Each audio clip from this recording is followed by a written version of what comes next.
So sorry we're late, guys, but we're hit. We're ready to go, and we're hot and bothered. Say hello to Jay. Jay is a former Goldman Sachs manager with the experience of managing over $2 billion. I think $2.3 billion, right, Jay? That's right.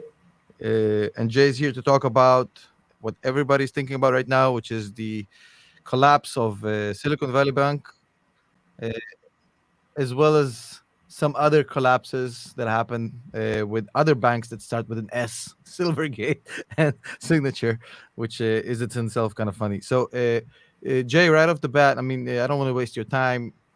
People can search your background. I'm going to pull up all your socials in a second. Great. Um, you have almost 80,000 followers on Twitter. You have a website, which I'll show in a second, and you have extensive experience. So, not to beat around the bush, you as a professional, were you surprised to hear Silicon Valley Bank go belly up like that and get taken over by the FDIC? Absolutely. I think that the speed of the decline, we were already, you know, suspicious of how the government was going to deal, okay, with SBNY after the Silvergate debacle, and what happened with the Sen network and the wind down of that bank, um, and then taking a step back and talking about Silicon Valley Bank, SIVB, we were actually equally surprised with respect to the decline of SIVB because, you know, our view was that over time, people would understand that the quality of loans at the bank was not stellar, and the bank was an actual, almost a Ponzi scheme, where it had collected 40 to 50 billion dollars of excess cash per year from venture capitalists, and because the portfolio companies of the 2,500 venture capitalists that were banking with the firm were actually burning through cash at 10 to 30% a month, 6 to 18-month runways. The only way for this bank to grow its deposits was actually to participate in new rounds. And when the number of new rounds and the VC capital raising peaked in the second quarter of last year, it was very obvious to everyone that this bank was going to be losing deposits on a net basis. And we saw them lose about 20 billion in the third quarter, 10 billion in the fourth quarter. And we think it was very obvious to management, and that's why the CEO Becker set up a 10b5-1 plan to sell 3.6 million of its stock back in at the end of January. And we think he was very strategic in doing that because he knew that they would have to raise capital by selling the $21 billion of AFS securities in the first quarter. So, you know, why was I surprised? I was surprised by the fact that, you know, Peter Thiel, in the middle of this capital raise, they're supposed to raise 2.3 billion, and we were thinking it would be kind of a slow burn, death by a thousand cuts. Over time, people would uncover that this bank was going to lose deposits. They had 7 billion of zero paying deposits, and over several months, people would figure this out. But with Peter Thiel jumping up and one of his deputies, John Woo, on national TV on Bloomberg, saying that everyone should pull money out of this bank. Overnight, in 24 hours, you saw $42 billion leave the bank. By the end of Friday, it had negative $985 million entered receivership. And we think that that was a shock to the entire venture capital system because 50% of companies in the venture-backed space banked with SVB. In a perverse way, it's actually worse for venture capital firms.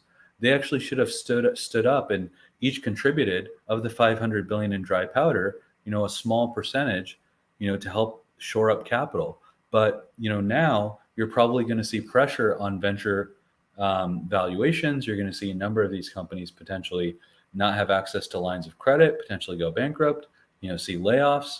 And it's a multiplier effect because these companies are the biggest consumers of SaaS products, right? So Datadog, Twilio, Microsoft, Oracle, these companies are all going to see lower demand for revenue, and it's going to have a multiplicative effect when it comes to the U.S. economy, and it's in fact very deflationary. The most deflationary thing you can do to an economy People are worried about inflation, they need to be looking 6 months ahead. The most deflationary thing you can do for an economy outside of a nuclear bomb on a major city is very simply bank runs and banks entering receivership, because it's a multiplier effect.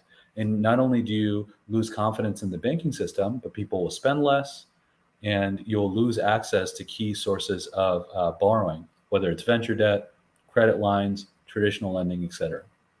Careful, you're gonna trigger a lot of conspiracy theories with that talk. Well, it's not even meant to be conspiracy. It's really just meant to be using common sense. We have about 4,950 banks in the United States. 20 years ago, we had 17,000 banks. About 30 years ago, actually, right before the savings and loan crisis in the late 80s, after, Michael Milken invented the junk bond, then shoved all those junk bonds into savings and loan institutions and blew them up. Resolution Trust had to come up and, essentially bail out these savings loans institutions as the first distressed hedge fund. Ever since then, we've seen a sharp bank consolidation, right? You saw Fleet Bank buy Bank Boston, you saw Bank of America buy Fleet, and you've had the number of banks fall by 70%. And, as the banking system's gotten more concentrated, the bigger banks, going into 2008, took more and more risk, right? Then, after the financial crisis, you saw Dodd-Frank, you saw Basel III, you saw the Volcker Rule. And, one of the things that led up to this decline of SIVB, and it's not meant to be partisan, but it was under the Trump administration, it was the rollback of Dodd-Frank regulations, which made, and actually the CEO Becker, who was on the board of the San Francisco Fed, actually, was in big support of this, was to essentially make it so, this $220 billion bank was, not a systemically important bank. And as a result, this was roughly the 14th largest bank in the United States, was characterized as a non-systemically important bank. So they didn't have to meet the same capital requirements that JP Morgan or PNC or State Street or US Bank had to meet. So they were able to hide $15 billion of HTM losses, which this was the biggest mistake the CEO made. He bought almost $90 billion of mortgage-backed securities with 10-year duration. Okay, so if you have MBS that owns 30-year mortgages, you essentially have 10-year duration on average on those types of bonds. For every 1% interest rates go up, you lose 10 points on the bond. This guy top ticked the bond market so that when interest rates rose 300 basis points, he was potentially looking at $25 to $30 billion of losses. As of December 31st, he had already marked 15 billion of losses. The tangible equity of this company had tier one capital of 15%. The actual AFS and HTM losses, above 15 billion, were actually higher than the equity of the actual bank. So when it came to the run, the moment Thiel said, take out your money, people realized, okay, after also seeing that they were selling AFS securities at a $1.8 billion loss, that, okay, you add that $1.8 billion loss plus what was going to become a $25 billion loss, the entire equity of the bank was negative. And that's how this happened so quickly. And nobody had any chance to come in and support the bank because, when you have 25% of deposits leave a banking institution, no one can save that bank if it happens in a day. When IndyMac went bankrupt and WAMU went bankrupt in 2008, it actually took 10 days for IndyMac to lose 1.3 billion and for WAMU to lose 16 billion. So I agree with you. There's no bank on the planet that can withstand a 25% withdrawal in a day. It doesn't happen. Banks need trust. I mean, we all know that all of us running to the ATMs means a collapse. I mean, that's a known thing. But I just want to point on something you said earlier. So you said you mentioned Peter Thiel twice. So I'm going to ask you a hypothetical question. So if Peter Thiel does not make that call and screams fire, does SVB, in your opinion, collapses on Friday? I think that the venture capitalists had a big part in the collapse. Think about Peter Thiel as a Warren Buffett of venture capital. He was part Mhm. of the PayPal mafia. He worked with Elon Musk, right, to build PayPal. He then Palantir, started. yeah, Sorry. Palantir. He's the Palantir, yeah. right, the founder. He was the founder of his own hedge fund and a number of venture capital firms. He's probably one of the most brilliant men on the planet. So he knew exactly what he was doing when he said, "Oh, everyone should pull their money out." And this has to be confirmed. But what I'm hearing is that he was trying to push a deal with SIVB. SIVB funds most of the, about half of the venture backed companies. They didn't agree with him on certain terms. And he did the same thing, by the way, that he did to a publication, um, several years ago when they irked him. And he basically did whatever he could to shut that media publication down.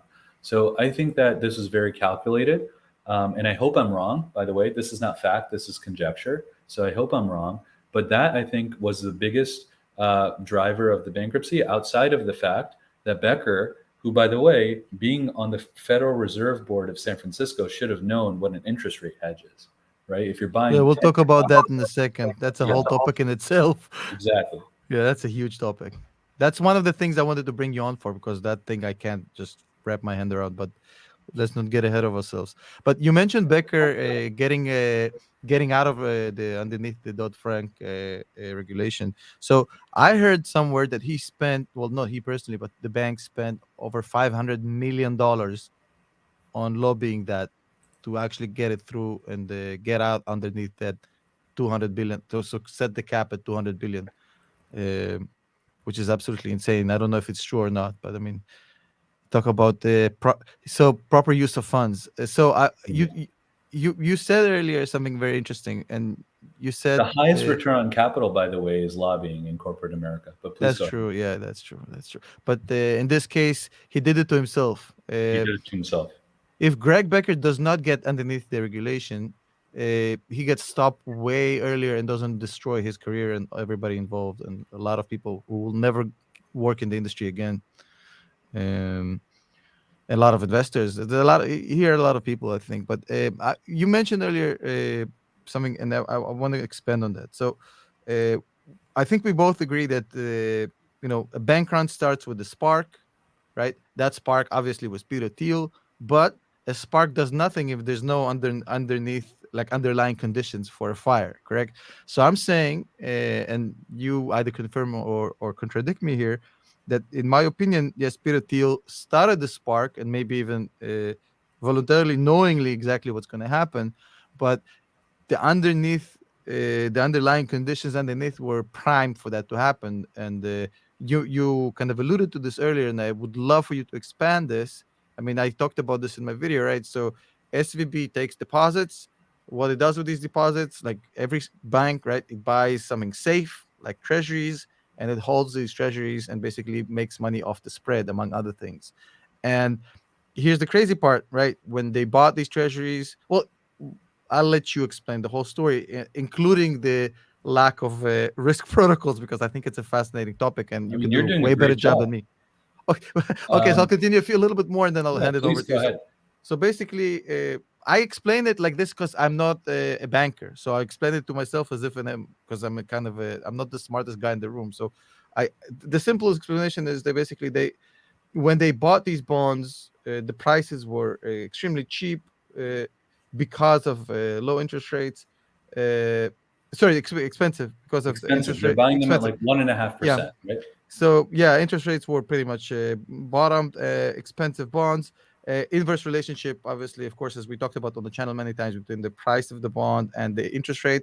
So what happens is that the Fed spikes interest rates within a year at record levels, and then the price of the bonds plummets, and then the bank, which was planning to hold these bonds till maturity and be agnostic to this change, is now all of a sudden forced to sell these, and that sale basically triggers a lot of questions that leads to that bank run. But my question to you, and here's the part I cannot explain, I don't have the expertise, is how does a bank, the 16th biggest bank in the US, gets in this situation and doesn't have any backstops, insurances, and hedges to this kind of like, is this sound normal to you?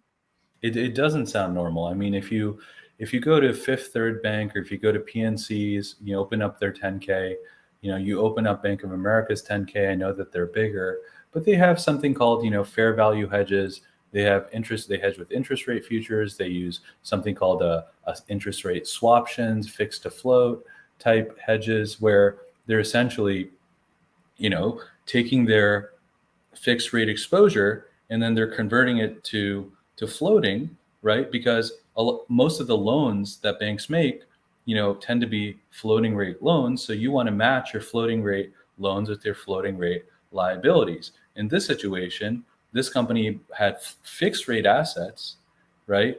And high duration fixed rate assets. And what it could have done, is simply hedge those, those fixed rate, those bonds, and essentially reduce the amount of duration risk, that it saw on its balance sheet. So instead of losing, 25, 30 billion mark to market on the held to maturity portfolio, even if it hedged 2/3 of the portfolio, right? The bank wouldn't have had a reason to have the type of run that it had. Um, and We're forgive talking about insurance, Jay, right? That's the whole thing here. It's just Yeah, fancy talk for insurance. They were cheap it's just and didn't buy fancy natures. Yeah. fancy talk for insurance. So there are various ways to hedge interest rates. You can use interest rate futures, right? You can use swaptions, um, you know, and you could essentially, the easiest way is just to buy floating rate assets, right? That actually see their coupons rise when interest rates rise.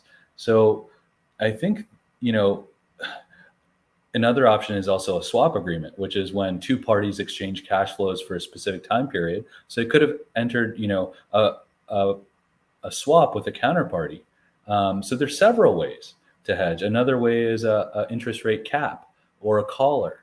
A collar is when you combine the purchase of an interest rate cap with the sale of an interest rate floor, right? So you're taking the premium from the sale of the floor and you're using that, to buy the cap. So there's several even very cheap ways that they could have hedged rates. And I'm just surprised, given he had 40 years of banking experience, that he didn't even think of it. And I'm running on no sleep because of the volatility in the banking market. So I apologize. I saw you in that space at 5 a.m. today, Yeah, and you're still on. and I was on the space at 2 a.m. So Yeah. I apologize if I'm mumbling here, but that's my interpretation of what happened. And to take a step back, banks at their core are facilitators, right?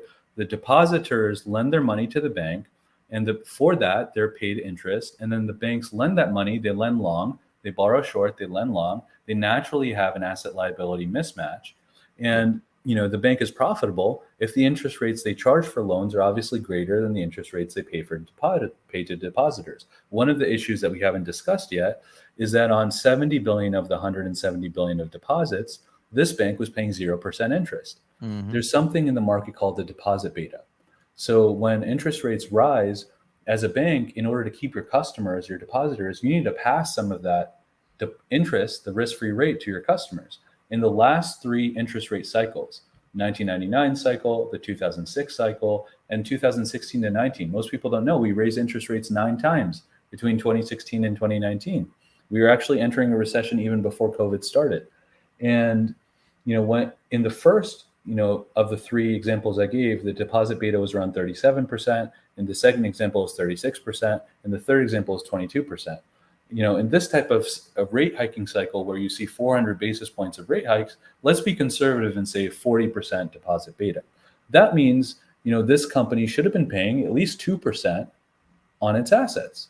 So if you're paying 2% on your assets, that would have completely destroyed the bank's NIM. So, now we've talked about 4 catalysts for why this bank saw the problems that it saw. It top ticked buying 90 billion of MBS. It didn't hedge. They weren't paying money on deposits, so the depositors weren't sticky. The venture capitalists completely wrecked them. And 4, we had this reversal of Dodd-Frank and all this lobbying money that the CEO spent. The fifth thing, which is not a driver, but shows you a little bit of potential guilt of Becker, the CEO, is on January 27th. If you look at the Form 4 filings, you go to SEC Edgar and you pull up SIVB, and you go into the Form 4s, you'll see that the CFO and the CEO were selling stock. Now, when you look at the number, it's a big number. The CEO sold 3.6 million of stock. roughly 10% of his total holdings. And normally you're like, okay, well, was it a scheduled sale? Was it a 10, B51 plan? And when you look at it, it originally looks like, oh, this guy had planned the sale. It's normal. He was selling it every year, like Bill Gates sells Microsoft stock every year. When you read when the plan was started at the end of January. And they sold the stock on February 27th. And between the end of January and February 27th, he was doing a non-deal roadshow talking to hedge funds about how his bank is so great and talking to all the sell side because he knew he would have to raise 2.3 billion. So my view is this guy knew he needed to raise, 2.3 billion back in the fourth quarter. And he strategically sold the stock in January, then waited a little bit more than a month to do this raise. And he timed it horribly because, the Fed had been raising rates every single month. And he was arrogant because instead of hedging rates, he wanted to make that extra 20, 30 basis points. Instead of paying for interest, he wanted to make that an income. And his greed and the culture of the bank, forced him to blow himself up. But I think his greed also came from obviously from that lack of insurance. Like somebody is in the chat right now. Nick, oh sorry, it's Nick, one of my community members, is saying that the chief risk officer was on payroll until August 2022, but didn't work since April 2022. So they That is didn't have it. absolutely right. Absolutely So correct. just to explain to folks in the chat, I don't have Jay's expertise. I was far less in the industry than him, but I still know what a risk officer is. So the chief risk officer usually fights all day with the CEO. That's their relationship. They hate each other for the most part. And the chief risk officer's job is to be the most anti-business person ever. And he goes in there and imagines the worst possible scenario ever for the company and forces the CEO to buy insurance, even though the CEO doesn't want to spend the money to do that. So that guy was not employed, just to explain to you how bad this is. Now, in my humble opinion, what sounds to me here, and tell me, Jay, if I'm right or wrong, it sounds to me like Becker was saying, look, why spend all this money on interest swaps? Why spend all this money on insurance, right? When I'm agnostic to interest rates, because I'm just going to hold these till to maturity. I don't care if interest rates spike. We're still going to sit on these as much as we need, and then there's no problem. I don't think he foresaw when they did this that it's going to be forced selling these things at rock bottom prices. I think you're absolutely right. And to just give you another example of poor risk management, you probably are all aware of Allen Lane and Silvergate, which shut down a week prior to this. The truth emerged on November 7th, 2022, when Silvergate actually announced the unexplained demotion of its chief risk officer. Guess who the chief risk officer of Silvergate was? I don't know. His name was Tyler Pearson. He was the son-in-law of the CEO. Right? Imagine that. This is a multi-billion-dollar bank, and Oh this my guy, God. for his daughter's sake, right, hires her husband to be the chief risk That's the officer. one position you don't know. Nepotism is a good idea. Exactly. You do it for yeah. marketing. You do it for sales. Put You him do in it for business development. Yeah, put him in. That's where when I was working for Societe Generale, like all the people that was nepotized, they went into biz dev. That's how I know who came in. 100%. You can Yeah. never blame Yeah. anybody for that. I work, by the way, for SocGen in New York. We'll talk about it later. I'll tell you where I work for the alternative Awesome. investments. But now I want to ask you on that topic because this is a fascinating topic. So we talked about the lack of risk leading to this. So can you elaborate a little bit on the unique, and it's going to lead to my next question about contagion, about the unique profile of this bank, like as far as how much it's almost, I would say, 180 degrees different than any other bank in the US as far as the lack of diversification and how it contributed to collapse? The diversification was very, very important. Now, the CEO made a decision. His decision was to focus on the Silicon Valley elite, right? And that decision actually hurt him because the bank was not diversified like most banks. It didn't have a CNI, commercial industrial. It didn't have a big enough real estate diversification. It didn't have a SBA, a government guaranteed program, right? It didn't have, a diversification even in the types of securities, right? They should have split it into, short-term T-bills, maybe some munis, and maybe some shorter duration MBS, or what they did with rate hedges. It was just not diversified at all. And when you have the same type of client, everyone knows this in investing. If you put all your money in energy stocks, or all your money into real estate stocks, or all of your money into unprofitable tech stocks, you're going to see some unbelievable volatility when those sectors come into question. So banks are supposed to be diversified, and they're supposed to be serving their depositors and their customers. He did the exact opposite. In order to focus on growth, this is a lovely graph, right? You can see JP Morgan, the top left Just is tell you JP as if Morgan. everything you need to know about this This is bank. everything you need to know. Like, you look at the bottom right, you look at loans plus securities as a percentage of deposits. This guy was reaching because he was trying to offset losses by growing his asset side of his balance sheet, right? And loans plus securities as a percentage of deposits were the worst for SIVB. And look at JP Morgan on the top right, the most Hmm. diversified, right? With loans plus securities as a percentage of deposits being very conservative, and the estimated retail deposits being very high. The one thing to note about SIVB was that over 93% of their deposits, because of the concentration in Silicon Valley businesses, were uninsured. Now, when you have Yeah. uninsured deposits and you know that you can lose all your money above 250K, and then some VC guy who has a vendetta against the firm, points out that they have a hole and says, everyone pull out your money, that's what results in $42 billion leaving a bank in In a less than day. 24 Yeah. hours. So just to clarify to the audience, what we're talking about here is, when you put your money in the bank, you don't supposed to worry about a bank run because the FDIC would insure you, make you whole, but that amount is capped at $250,000, which is a different topic. How come it's not adjusted higher for inflation? Like, it's an archaic amount, but it covers 99% of people, right? 99% of people do not have more than $250,000 in the bank. We saw stats that like 65% of Americans are living paycheck to paycheck. So for most people, that's okay. $250,000 is okay. The problem was what Jay's pointing is that this specific bank was catered towards deposits that came from loans that startups and tech companies got, that was funds used for payroll and operations. So we're talking about millions of dollars, tens of millions, hundreds of millions in individual accounts, which are by definition not insured because they're above $250,000. And that is the biggest problem here, because FDIC cannot help these startups. And so now that's my next question, Jay. Had the Federal Reserve, sorry, if we didn't have that backstop that we heard about yesterday, and the FDIC would have basically said, "Hey, it's your problem now." With the special composition of this bank and its strong position in the startup market in the US, right? 44% of startups are That's in right. Silicon Valley. So what would have been the result? Would have been the outcome if there was no backstop and the government didn't come in and said, "Well, we're gonna make everybody whole no matter how much money you have in the accounts." 250, no 250. Like, what would have been the result? It would have been catastrophic. So, to give you some background, right, the FDIC was created after the Great Recession. It was created to avoid, massive bank runs. And the FDIC's Deposit Insurance Fund, as of the end of December 2022, was about $128 billion. The FDIC only guarantees deposits under 250K because most individuals have less than 250K at depository institutions. It hasn't gone up with inflation since for the past 15 years, but that's another topic. Whether it was 250 or 400 or 500 wouldn't really have helped too much in this case. So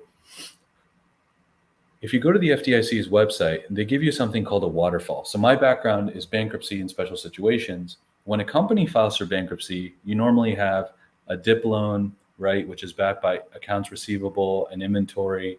Then you have, your first lien term loan that gets a recovery. They get paid first. Then, if there's anything left over, it goes to the unsecured bonds, or the second lien, then the unsecured bonds, then the mezzanine, then the preferred, then the equity, if there's anything left for the equity.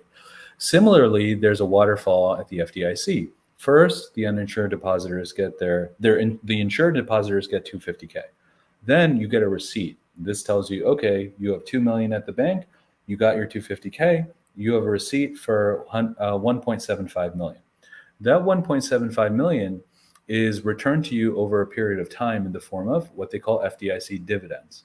So because this bank had a lot of money in treasuries, the idea is that even if you mark down those treasuries by those MBS, which are backed by Fannie Mae, Freddie Mac, Ginnie Mae, which is why I was referring to them as government securities.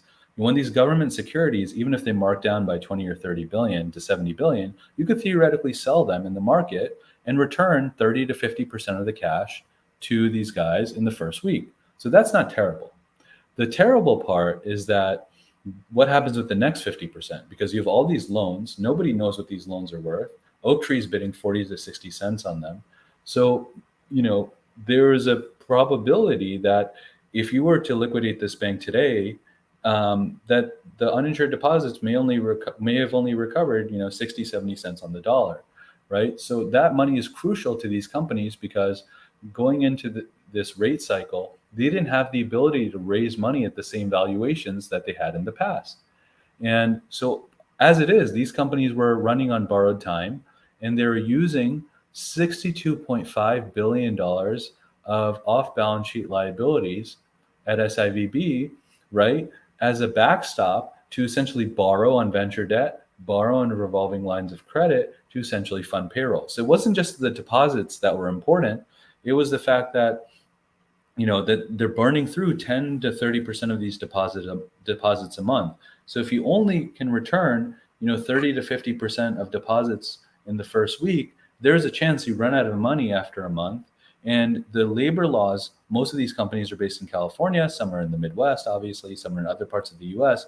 The labor laws are so strict in California that the board of directors of these companies, once they run out of money, would be forced to fire people because they don't want to take liability in California for hiring people without paying them. So it would have resulted in hundreds of thousands of mass layoffs. You can kind of just estimate that if there are 2,500 VCs, right, that bank with this company, and each VC has, 10 portfolio companies, and let's say that's aggressive, but let's just go with it for now. There's 25,000 companies, and if those 25,000 companies, right, have 5 employees, could be 125,000 people that are tied to this bank. So keep in mind, this was systemically important in the tech business. Now, I'm not saying it's systemically important as a bank, given that it only had 220 billion of assets versus 30 trillion of banking assets in America, but it was systemically important for the tech sector. And if the government hadn't stepped in, and I don't want to get political, like we can go through both scenarios. If the government hadn't stepped in, the market would have been a lot lower today. Bonds would have been a lot tighter. There had been a big bid for treasuries. Gold would have been a lot higher. And tech stocks would have been selling off because companies like Roku had $500 million stuck at this firm. Now, if all of a sudden you thought Roku was going to lose $500 million, there would be short sellers shorting Roku. Roblox had over $100 billion. People would be shorting Bro, Roblox. Bill.com, one of my favorite That's companies. a I great, love Bill.com. They're such a it's a great how? growth company. Yeah. They would have, If they you had ever 10. work with Bill.com, you know that company is legit. And they had money in there also. Not a lot, but I mean I significant mean, amounts. Oprah had money there, right? Yeah. Harry, Prince Harry had money there. I mean, people didn't understand the type of risk they were taking. They're like, oh yeah, venture, tech is so safe. Didn't realize that all these companies are burning cash, and the CEO doesn't know what he's doing. Well, yeah, nobody know Greg wasn't like the sharpest tool in the shed apparently, like in hindsight, but he made But he so gave us many a video, mistakes. right, where he was almost crying, so that makes it better. Yeah. Well, yeah, of course. Mhm. So, Jay, so now that this backstop was created for depositors, and now that the Fed said, "Hey, we're going to help the other banks that are kind of on the brink. We're going to set up a special facility, and we're going to help them." With those two things happening, is there still any risk of further collapses in smaller regional banks? You know what? There are, and I'm actually not going to name them in this because I don't want people to freak out. But there are several banks that you can actually screen for using the percentage of uninsured deposits and percentage of AFS and HTM securities versus total tier one and total assets. So using those two metrics alone, and then if you want to do a deeper dive, you can actually look at the banks that have the biggest exposure to office and mall. which are the two biggest problem areas in the $21 trillion commercial real estate market, which we think is going to be in decline for the next 2 or 3 years. Those are kind of like the four categories that you can actually screen with to find banks that are at risk. And it's not a lot of banks. Like I said, there are 4,900 banks. Um, of those banks, there are a couple hundred that are publicly traded. And of those banks, I would say that they're probably around, you know, over a dozen of these names. Um, you can actually see by the trading activity in the halts today that short sellers are already targeting them. But there are quite a few of these names, and a few of them could enter receivership. Um, but I think the majority, our overall banking system is very strong. If you look at the biggest banks in the United States, with trillions of assets, um, they're only getting stronger. A lot of the deposits that are leaving some of these regionals are going to JP Morgan, they're going to B of A, they're going to Wells Fargo, and their liquidity is only improving. So we're in a unique spot in the United States where the average tier one capital ratio is 12.5%, which even if you adjust it, right, by the $620 billion number, which is AFS and HTM losses across the entire banking system, let's put it in perspective. There's 30 trillion of assets, $18 trillion of deposits, and 5 trillion of securities. The $620 billion number is not a fully truthful number because half of it is AFS and half of it is HTM. Available for sale securities through AOCI already flow through and they're already in your tier one capital ratio. So you're only looking at something like 300 billion versus 30 trillion of assets and 18 trillion of deposits. So the overall US banking system, my humble opinion, is actually stronger, right, than if you look at the Chinese banking system with the shadow banking and the real estate collapse and the buildings that are completely empty in secondary and tertiary cities. And the demographic cluster The fuckery. demographic issues, and Yeah. much better than Credit Suisse and some of the banks in Europe that have very low capitalization ratios and very, very high leverage. So, in 2 months, I think that this specific issue may not be of importance, and maybe month to 12 months from now, we're talking about auto loan issues, because the economy is going to slow down, and we're going to be talking about commercial real estate. But that's a much slower moving disaster, and it's not something like this, which can take a bank down overnight. Yeah, I think when I hear people talk about the contagion on super banks, I find it laughable. I mean, if anything, they're getting stronger off of this. They're Oh, they're getting consolidating. stronger. Yeah, People are. I mean, yeah, I move some money to some of the bigger yeah. banks, like If you're in JP Morgan, if you're in Wells Fargo, if you're Bank of America, I mean, you have nothing to worry about. nothing to worry about. No, Even these amounts are a blip on the radar. People don't understand how little this is for them. I mean, this yeah. is just And another thing based on what you pointed out, a lot of that 300 billion plus of HTM securities is at the biggest banks. JP Morgan's going to have no reason to sell government securities, right? Neither is B of A, yeah. neither is Wells Fargo. They're gonna do what Becker wanted to do. You just sit Exactly. Just on the hold bad it. car. Yeah, And hold the it. Yeah, government's just going to pay you whatever it's worth in yeah. 10 years. That was his master plan. Brilliant. But Yeah, you that forgot was it's his not JP master plan, Morgan. Yeah, you except for forgot the it. fact that he didn't realize that all his clients burn Yeah. cash. He was going to, Well, look, there's a huge difference. A deposit can mean different things. Deposit from Joe Schmo like me, I don't withdraw more than 5% of my money, no matter what. It's always there. It's a sticky thing. A deposit from a startup, it's operating cash. It's working exactly, capital. Are you crazy? exactly. That's anyways. I want to ask, tapping into your macro expertise here a little bit, Jay, with your permission, because I heard you talk about this and I was super impressed. I want to share this with the group. So uh, I wanted to ask your opinion. Everybody's trying to guess, as always, what the Fed is going to do with interest rates next. Obviously, it's always a topic, hot topic, now more than ever. So I have to ask you this question. I'm sorry to put you on the spot. So what do you think the Fed does? Freezes 25 bips, 50 bips, reduces maybe? What do you think happens next? So I think 50 basis points is off the table. So what that means is that, last week, after the strong PCE monthly data and the quarterly PCE data that we saw, along with the tight labor data, if you look at Fed funds futures on the CME website, there was as high as an 80% probability of a 50 basis point hike, right? The market was Yeah. very, very confident. And the 2 year was above 5%. Even Powell said it. He pretty much Even, already admitted it. Yeah. Powell was concerned, right, about inflation. Yeah. And overnight, right, like I said at the beginning of this discussion, bank defaults are extremely deflationary, right? They're just pulling money out of the system. Even if you return that money to people afterwards, right? If you reduce the number of loans and credit lines in the system, you're reducing money supply. So when you're reducing money supply, it's inherently deflationary. And our view is that Powell cares more about the stability of the banking system than he cares about inflation, because Yeah. there are three big buckets of inflation. And Powell even talked about in the last three meetings. There's goods inflation, there's real estate related inflation, and then there's wage inflation. Our view is that goods inflation, you look at container ship rates down 90%, you look at lumber back at December lows, you look at the cost of laptops and televisions, all those categories are falling, right? You look at used car prices. Most of the year they're falling. They're a little bit higher in January Yeah. because I think we had a very warm January and people are out. Actually, one of the warmest Januaries in history.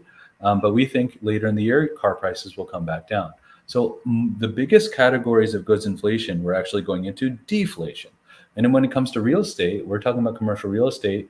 You know, PIMCO defaulted on 2 buildings in San Francisco, right? We had Blackstone default on a building in Europe. We had Starwood default on a tower in New York, right? And we had, the largest Canadian property owner default on 2 properties in downtown LA, and so we think that commercial real estate, you're going to see, but by the way, the name of that company is Brookfield, you're going to see a number of, commercial real estate defaults because there's several $100 billion of maturities over the next 2 years, 2023 and 2024. Whereas in corporate debt during COVID, because of the stimulus, a lot of the corporations were able to refi debt, through 2025 to 2027. With real estate, because the lenders were so scared because these buildings weren't filled up, they weren't able to push the loans much further out. So we think that real estate prices are going to be a big drag on inflation, both commercial real estate prices, but also residential real estate prices. They're already down like 15% in San Francisco. And also rents are already falling. The reason why we aren't seeing rents in CPI is that there's something called OER, right? Owner's equivalent rent is 32% of CPI and 16% of PCE. What does that mean? If you have a lease, a commercial lease or residential lease, everybody's lease doesn't come up at the same point in the year, right? So when rents were rising very quickly at the beginning of January, everyone was like, oh, the government is underreporting inflation.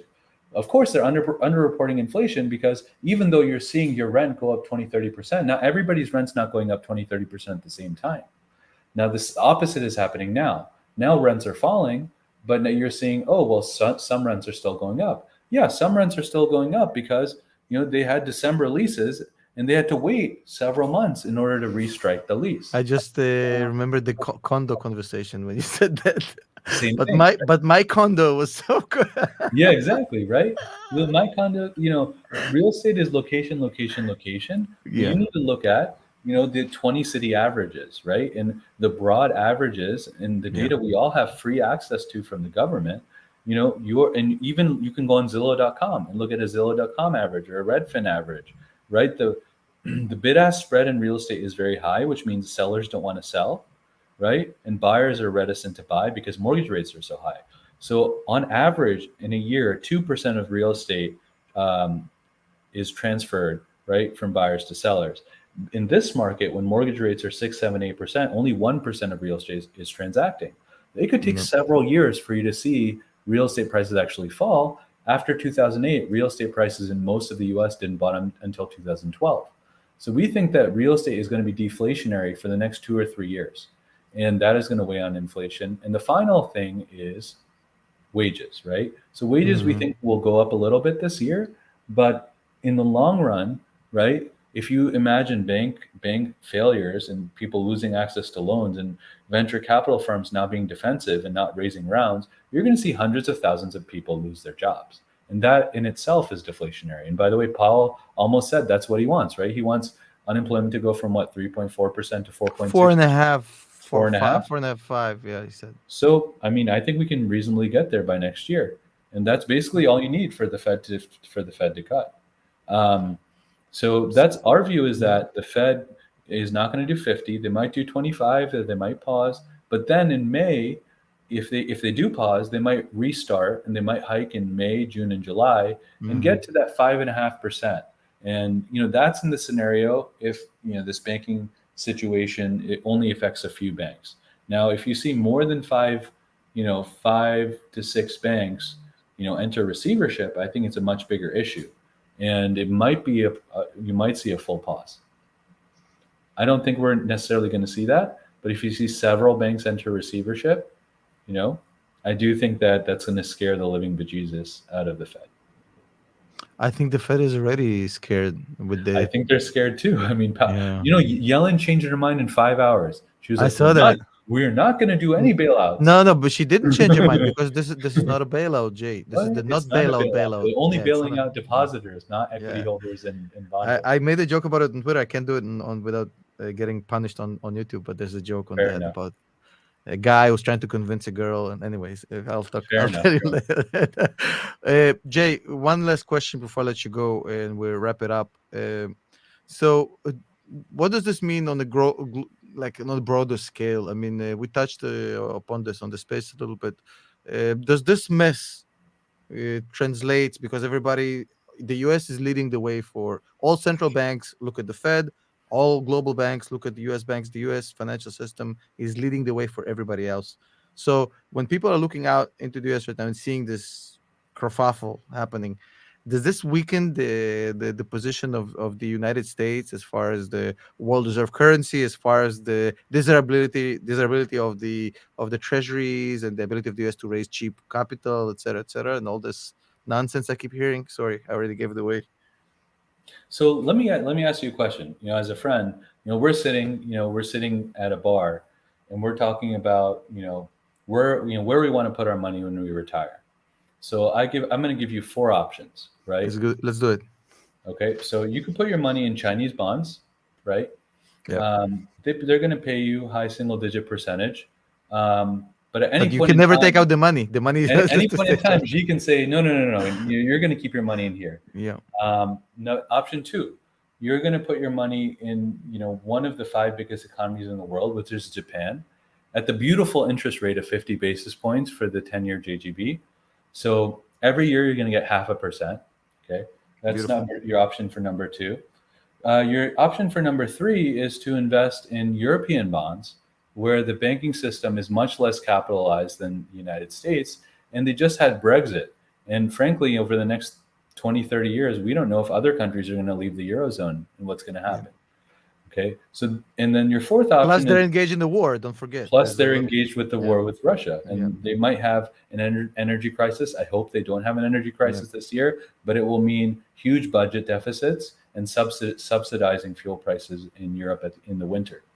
So, and then I'll tell you, okay, it's the U.S. It has 130%, debt to GDP versus 200 in Japan. They're going to pay you 5%. The interesting thing about the U.S. is that the U.S. Treasury has essentially, if you look at it like a stock, it is the net present value of the future tax revenues from the wealthiest people on the planet and from the most innovative companies on the planet and the biggest companies on the planet. In fact, 2/3 of the world's stock market is actually in the US. And you are above stockholders and you are above creditors. Yeah. You have the first priority right to take cash from these companies and Yeah. individuals above everybody. What would you say? I once aggregated U.S. tax collection is 5 trillion, give or take 5 trillion a year. That's tax collection in the U.S. So I aggregated tax collections in the BRICS countries, and it added up to about 700 billion. So, so just to put it in perspective. So Perspective. yeah, just to give a little bit perspective about the strength of the U.S. economy. And So let's talk about Brazil. People in the audience, yeah, let's engage the audience. They're talking about Brazil. You just had a socialist ruler, Lula, yeah, come in, and he's taking over, the biggest energy company in Brazil, and he's trying to divert dividends away from shareholders. So I mean, do you guys want to be part of a pure socialist government regime? Like Well, one. there's a reason, Jay, why every time there's a big mess in the world, there's a flight towards the dollar and towards U.S. Treasuries. Every time there's a 100%. big mess. So 100%. because it's not a perfect setup, but it's the best out there. It's the what I call it is the best of the worst. Yeah, Even as an American, yeah, I say it's the best of the worst. Now, will it be like that forever? Who knows? I can't see that far. I'm a yeah. trader. I can see 1 year, maybe couple quarters ahead. I'm lucky. But I think for the next couple years, it is going to be continue to be the reserve currency. If we see a global market crash, you'll probably see people buy gold. You'll probably see people buy treasuries, and you'll probably see people buy investment grade bonds and fixed to float bonds in some of the biggest companies in the world. And that's usually what happens. And then if you think the market's bottoming, you buy the highest quality blue chip stocks at big discounts. It's not very complicated, right? So, um, thank you for the time, on this space. We have a team of 9 analysts at specialsitsresearch.com. We're working day and night. We have 1,200, former portfolio managers, traders, prop traders, retail investors, Can I show retirees. your website, Jay? Is this Please okay? show your website. We have subscribers from the biggest banks in America: UBS, Goldman Sachs, some of the biggest hedge funds, Millennium, DK, that are logged in, and you can actually talk to people on our Discord. They won't even tell you that they're from those firms. They'll have funny names like Donald Duck, but you'll be talking to some very sharp traders.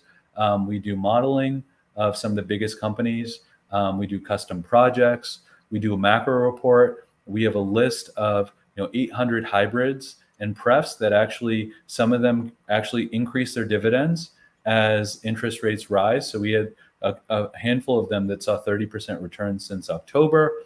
We have a list of subordinated bonds of some of the biggest insurance companies, energy MLPs that are paying 8, 9, 10%, that are underfollowed by Wall Street. We cover some of the niche areas in special situations and merger arbitrage that are no longer covered by a lot of the big banks. And we also cover spin-offs, split-offs, dual class share arbitrage, and just traditional value stock picking and growth stock picking. And it's all education, it's all ideas. We give you Yeah. databases and lists. We rank different companies based on what we like, we don't like. You pick. You can see our portfolio in real time in terms of the high level allocations, and you can pick what you want to do. It's transparent, and we've been building a community of friends. And some I people, put the link to the website on the chat, by the way. thank you very much. So, you know, And for I'm anyone, also showing your Twitter because I think that Twitter is also where people can find you and yeah, I was just reach using out. Twitter for macros. Funny story. I was following like Kai Girl for commodities and energy. I was following Dr. Anas for what's going on in Saudi Arabia. I was just using it to trade my own PA. And then during COVID, what happened was I saw there 20 million people opening retail trading accounts who had no idea what was going on in the general economy. And we were one of the first accounts to go heavy short SPACs because it was a complete fraud. The sponsors were mismanaging client assets. You had Mhm. targets that were valued 2 or 3 times what the private equity firm should have valued them at.